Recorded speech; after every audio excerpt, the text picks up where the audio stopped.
बघा मंडळी, आता आलोय रानात का तर 6 पेंड्या कोथिंबीरीच्या द्यायच्या आहेत पाहिजे त्या, पण बाकीची कोथिंबीर आहे ती आम्ही काही दिलीच नाही. धन आली ती बघा, त्या म्हणजे फुलं आली ती, आता धन येतील. आणि जी पालेदार आहे त्या 5-6 पेंड्या द्यायच्या आहेत. मग त्या म्हणले काय पण करा पण आम्हाला द्या. मग ह्या 3 सऱ्याला आहे कोथिंबीर, ते आम्ही जरा मागणं पेरली होती नळ नांगरीनं. मग ती कोथिंबीर आता मी काढायला आल्या, तर मी तुम्हाला कोथिंबीर दाखवते. एक पेंडी काढून झालेली आहे माझी, हे बघा, हे का. आणि अशा अशी आहे सगळी कोथिंबीर, पालेदार चांगली आहे की नाही. अशा आम्हाला 5-6 पेंड्या काढायच्यात. आणि ही बाकीची कोथिंबीर बघा, फुलं आलीत तिला. ही धन यासाठी ठेवल्या का तर आपल्याला चटणीसाठी धन उपयोगाला येतात ना. तर तुम्हाला धन पण दाखवते, छोटे छोटे आलेत हो का, आलेत का नाही कोथिंबीरीला धन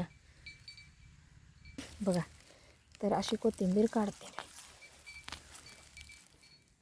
तर बघा, मी ह्या मापाची एक पिंडी बांधलेली आहे. कशी आहे कोथिंबीर, आहे ना पालेदार, चांगली रानातली, ताजी ताजी. आता ही अजून आताशी 2, अजून 4 पेंड्या काढायचे आहेत बघा. इथं सगळं साहित्य ठेवलेलं आहे. सुतळी, ब्लेडचं पान का तर लागतं, कधी लागलं बघा. तर आता काढते पटापट. अशी हिरवीगार कोथिंबीर आहे, काढायची रानात ताजी आपली. आणि ती बाकीची आल्या तुम्हाला मी दाखवल्या, तिला सगळं धनच आली ती.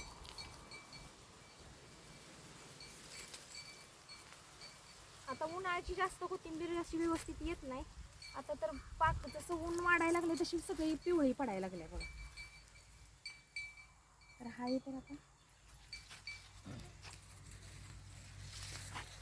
आता ऊस आहे ना, ऊसात असल्यामुळे, आणि ऊस मोठा झालाय, ऊस लहान होता तेव्हा पेरली होती आम्ही.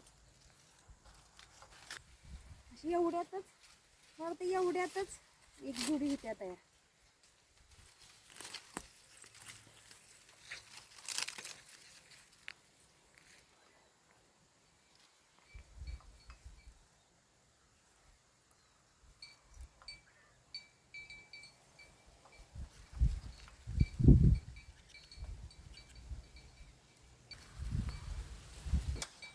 तर बघा मंडळी, कोथिंबीर काढून झालेली आहे.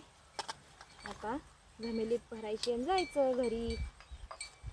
कशी आहे कोथिंबीर, आहे का छान.